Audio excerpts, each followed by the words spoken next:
From high altitudes to rock bottom, a respected eye doctor is now accused of killing his ex-wife, a longtime flight attendant. Cynthia Sciarrone was found shot to death outside her Florida condo, still in uniform. Now, Dr. Richard Seith is charged with first-degree murder. I'm Kennedi Walker, and I'll walk you through this story that's anything but clear vision. You're watching Law and Crime. They seemed to have it all. Dr. Richard Seith was a respected eye doctor. Cynthia Sciarrone was a flight attendant. Their relationship took off. They reportedly loved each other, traveled the world, and captured every moment. But the woman who spent her life in the skies would soon be found murdered. Palm Beach County Sheriff's deputies say they found Cynthia shot to death, still wearing her Spirit Airlines uniform. And the man now accused of pulling the trigger, her ex-husband. The two had been divorced just 2 months, according to documents obtained by Law and Crime. It was 3 a.m. on Tuesday, July 15th, when deputies found Cynthia's body outside her Florida condominium complex where she lived. But who would want Cynthia dead and why? Investigators were trying to figure that out. Search warrants were served at Dr. Seith's home and medical office. And just days later, he was arrested and charged with first-degree murder. So far, a motive is unclear, but court records suggest Dr. Seith was facing mounting personal and professional pressure. Cynthia filed for divorce in 2024. According to those court records, it was finalized in May, and Seith reportedly owed Cynthia more than $250,000. Plus, several reports had been made documenting a stalking pattern of Cynthia by Seith in the year leading up to the finalization of the divorce. But that wasn't his only legal battle. At the same time, Seith was reportedly embroiled in a separate long-running custody and divorce case with a previous wife, a case that began in 2011 and, according to the Sun Centennial, is still active. And at his practice, Seith was also facing a medical malpractice lawsuit. One patient claiming the doctor performed a procedure that left him with chronic pain and distorted vision in his left eye. Now, the doctor deals with that while in a jail cell. Cynthia leaves behind family and friends. This month, she would have turned 55, a birthday she may have spent with loved ones or doing what she loved the most, traveling and taking to the skies. But instead, her life ended on a sidewalk, and the man she once loved is accused of ending it. And here to break down the story with me is trial attorney Matthew Sarelson. Matthew, thank you so much for coming on today. Thanks for having me. So let's jump right in. If convicted, what kind of sentence could the doctor face? Are we talking life without parole? So he's been charged with first-degree murder, which is generally life without parole. My guess is they're going to do a notice of intent to seek capital punishment. They're going to seek the death penalty on him. And my guess is they're going to get it. So I think the top sentence he's looking at is actually capital punishment. Tell me more about the capital punishment. Like, how do they go through the process? Why do you think that this would be a death penalty case? So let's start with why I think this is a death penalty case. The facts in this case are pretty heinous. From what I've read from publicly available press reports, the ophthalmologist lives in Martin County. That is one county north of Palm Beach County. He was divorced, had an ex-wife. He had spent apparently months stalking her. At one point, he actually put a GPS tracker on her car. He had actually traveled to her home in Green Acres, which is about a 45-minute to an hour drive from his house to her house. So he drove down nearly an hour, and he sat in her parking lot and waited for her to come home from work at 3 o'clock in the morning. This is what we call ambush or stalking. This was an ambush execution style murder. He was apparently lying in wait. I think that meets the definition. So how do you get capital punishment in Florida? So it's first degree murder, but then you have to have aggravating factors. Aggravating factors is a term of art. But the statute lists a whole bunch of things that could constitute aggravating factors. One of them, and I think it's the one that's applicable here, is that the crime was committed in a cold, calculated, and premeditated manner. Now, that's a quote from the statute. It has to be cold, calculated, and premeditated.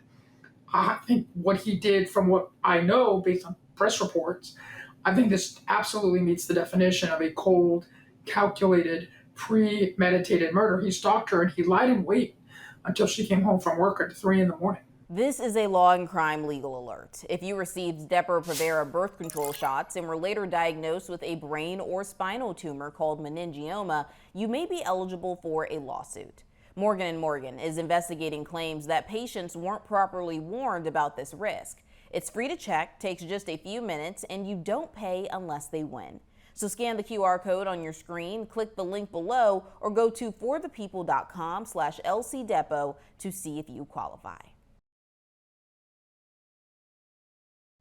So if this is a death penalty case, which, we're waiting to get more details, waiting for more time to pass. But let's say hypothetically he's found guilty. Is it when he's found guilty, then it becomes a death penalty case, or the jury also has to decide that, or does the judge decide? And then how long does it take? Because a lot of people think, they've been convicted of the death penalty and that is going to be quick, but it could take years. So the process in Florida is fairly similar to the process everywhere else. The prosecutors will file a notice of intent to seek capital punishment. They will put the defendant on notice that he's facing execution potentially. That triggers a whole bunch of procedural mechanisms. One of them is he'll be assigned a court-appointed criminal defense attorney who is, it's a horrible name, it's called death certified. You have to be certified by the state to be a public defender in capital murder cases. He can also hire his own private attorney. He may do that. My guess is he will also have court-appointed, death-certified public defenders. So he'll go to trial. Let's say he goes to trial in 6 months to a year. What will happen is the jury will first adjudicate his guilt. My guess is, given the evidence that I've seen, he'll be found guilty. And then the same jury will be asked to come back, normally in a day or two, and then decide whether there are aggregating factors that support capital punishment. The jury doesn't say yes or no to capital punishment. The jury says, are there aggregating factors as defined under the Florida statute? The jury has to come back with an 8-4, at least 8-4 ratio of people wanting to find aggregating factors. Up until a few years ago, it actually had to be unanimous under Florida law. It only has to be 8-4 currently under Florida law, although, sidebar, I think that's going to be challenged in the U.S. Supreme Court one day. But it's an 8-4 recommendation. The recommendation then goes to the judge, and the judge can either accept the recommendation and sentence the defendant to death, or the judge can reject the recommendation and sentence him to life imprisonment without the possibility of parole. The jury's recommendation is just that. It's a recommendation. It is not binding on the judge. However, the judge can't overrule the jury. So if a jury says no to extenuating circumstances, the judge, I should say, can't then overrule a no. My guess is they're going to have at least 8 out of the 12 to find aggravating factors. Now, your second question is, how long does this process take? Most people would say too long. You're looking at several years worth of appeals. Florida has a statute that says if you are convicted and sentenced to death, you have an automatic right to the Florida Supreme Court. You do not have to go through the intermediate courts. We have 6 intermediate courts throughout the state. You bypass the intermediate court process. You go directly for a full plenary review in front of the Florida Supreme Court. Your case will then be subject to multiple, what we call habeas petitions, where there's post-conviction challenges to either the underlying trial or the sentence. Your lawyers were incompetent, or DNA evidence was withheld, or something like that. I don't think any of that's in play in this particular case. So you're looking at an execution probably 6 to 12 years on average. Is there a possibility that the defense could end up just accepting a plea deal? Because we've seen that in a lot of cases where people are thinking, oh, yes, this is qualified for the death penalty. And then a defendant ends up just taking life without parole, and the death penalty is off the table. But this is Florida, and I know you guys are very strict there. So Florida, obviously very strict. We have capital punishment. We use capital punishment more than almost every state, with the notable exceptions of Texas and Alabama. But it is common, in fact, for there to be plea deals reached in these kind of cases where the defendant will plead guilty in exchange for avoiding a sentence of death, and they will get life without the possibility of parole. That happens frequently. Normally, you have a situation where a criminal defendant might express some sort of post-murder remorse. I'm not sure that's really what it should be called, but there's some sense of, oh my God, what did I do? And so they accept responsibility, and the state acknowledges the acceptance of responsibility by sentencing the defendant to life. It also avoids a trial. You never know what's going to happen at trial. It's possible somebody could be acquitted when the prosecution thinks they've got a slam dunk conviction and a death sentence on the agenda. You just don't know. So there's a lot of reasons why cases tend to plea. I don't know whether that's going to happen in this case. It's certainly a possibility. Well, let's just go back to just more about the details of this case specifically. I mean, what does it say when someone is accused of killing an ex just months after a divorce is finalized? Yeah, look, domestic battery, domestic crimes are all too common in this country. It happens everywhere. It happens across the political spectrum, the ideological spectrum. It happens across the socioeconomic spectrum. I suspect he had the defendant in this case was a ophthalmologist in Stewart, in one county north of where he murdered or allegedly murdered his ex-wife. So my guess is he comes from a decent socioeconomic background. I don't have any reason to believe he was poor or destitute or anything of the sort. So we have a domestic violence problem in this country. It's gotten better, but it's still, deeply flawed, and it's still a serious problem.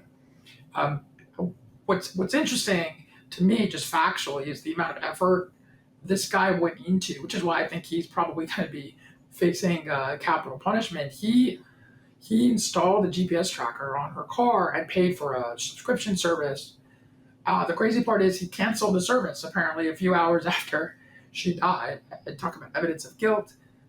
He apparently had a history of stalking her, and this is not like two people who live in the same community where you're going to run into them at the grocery store.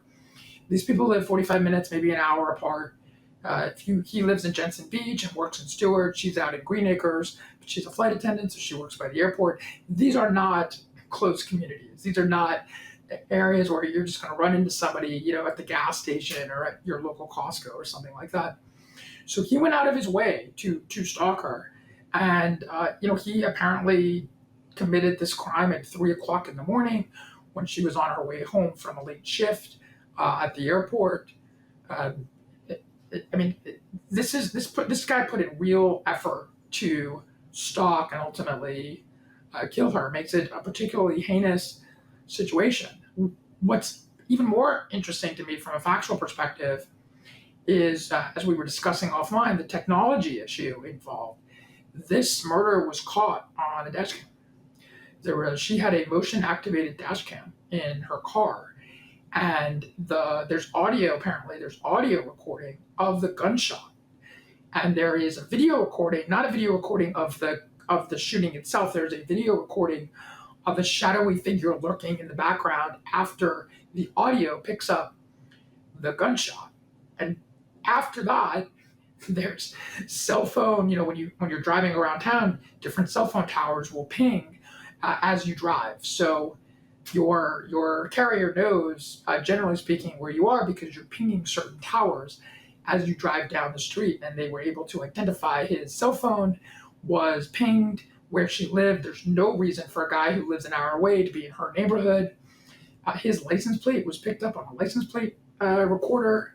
So, there's the amount of technology that's going to put him in jail and possibly put him on death row it's mind-boggling in this case. Right. It seems like a pretty open and shut case. So when you think of something like a plea deal and then you think about this happening in the state of Florida, of course anything can happen, but it just seems more unlikely when you have evidence like what we read in those court documents. We also saw in the documents, in other documents, that he was dealing with 2 divorces, the divorce to the flight attendant that was just finalized a couple months prior, and then one from a previous marriage in a custody case just spanning more than a decade. How might that emotional and financial pressure play into how prosecutors build motive?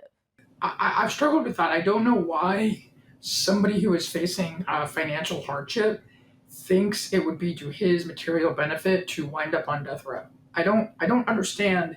If he's worried about his finances now, he's really going to be worried about his finances when he's sitting up at Stark Correctional Facility north of Orlando, waiting for his date with the hangman. So I'm not really sure how much that played a role. My guess, I don't know this yet. My guess is a lot of this was just pure hatred, more than just sort of a financial situation, because he obviously didn't help his financial situation by committing first-degree murder. So I'm going with the theory that he just had a ton of animosity against his ex-wife, and that was really the motivating factor here. But we'll find out over time. We'll learn more about this and figure out what really was going on.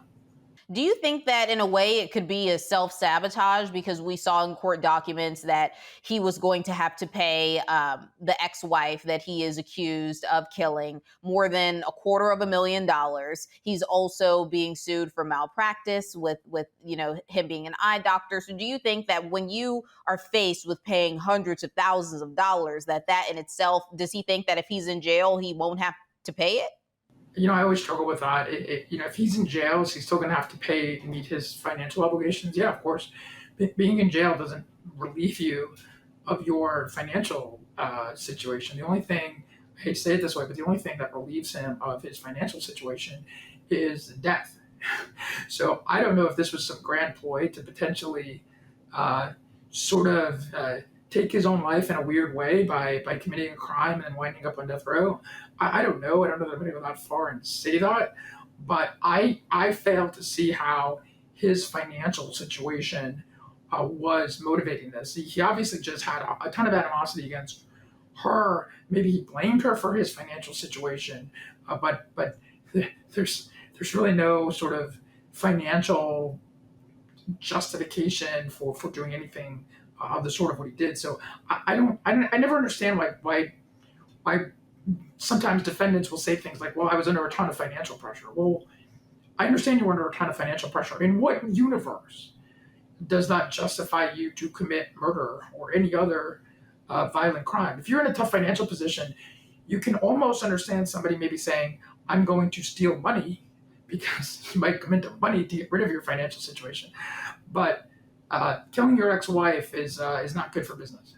Right. Absolutely. In this situation, I mean, could prosecutors introduce evidence from his other custody or divorce battle, even though it's not directly related to this victim, or no? I don't think they could, and I don't know why they would want to. I don't know how that helps. I mean, they have overwhelming evidence in the form of unimpeachable technology. They have an audio recording of the killing. They have a video recording of someone leaving the area. They have his phone being pinged around her condo and leaving her condo just after the time of the apparent time of death. They have a license plate reader identifying his Jeep. Apparently, he had an orange Jeep, a relatively easily identifiable orange Jeep that was seen, and his license plate was red. So unless somebody stole his Jeep and his cell phone and drove an hour and just mysteriously happened to decide to commit a random person who happened to also be his ex-wife, I don't really know what other evidence you need. I think this guy's done for.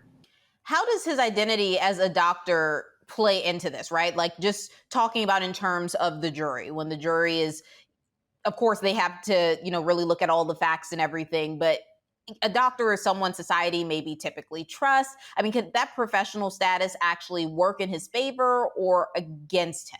I think his professional status works against him. I think, if you're sitting on the jury, you're not looking at somebody who is coming from a bad neighborhood with a bad family background. You're looking at somebody who obviously well educated, has at least a semi-successful practice, somebody who clearly knows better and clearly knows right from wrong, and frankly, somebody who could get out of his financial situation on his own. If he needed to file for bankruptcy, restructure some debts, apparently deal with a lawsuit that he had to deal with. All of those things I think weigh in a way against him because he sort of had other options. He knew better. I don't think the jury is going to do anything other than say you're uniquely positioned to know that what you did was incredibly wrong. So I think it hurts him a lot. What's the defense's strongest possible argument here? Uh, I'm not sure what the defense is going to be yet. I suppose he could argue misidentification, it wasn't him. I suppose he could argue that there's no actual witnesses. I guess that's technically true. There are no eyewitnesses to the crime. Maybe this was a random killing. I don't know the neighborhood she lived in. Maybe the defense is going to say this happened to just be this was a mugging gone wrong. This was a robbery gone wrong, but the doctor didn't do it. But, one thing they could argue is spitballing here, but one thing they could argue is that the doctor was stalking and he was in the area and he was sort of bitter against his ex-wife, but that doesn't explain the murder. So do they have him potentially on stalking? Yes. Do they have him in an area where he clearly shouldn't have been? Yes. But he could say, you know what? I was stalking her and I was pissed, but I didn't kill her. That was just fortuitous that when she came home in a bad neighborhood, maybe she was robbed and it was a robbery gone wrong. That probably is their only defense, is I was in the area, but it wasn't me who committed the crime. I don't think that's going to work, but that's probably their strongest argument. Well, this is a case that we will definitely be following closely. We're going to wait to see what happens. Matthew, thank you so much for coming on today. Thank you for having me. Richard Seith is in the Palm Beach County Jail. He is being held without bond. For Law and Crime, I'm Kennedi Walker.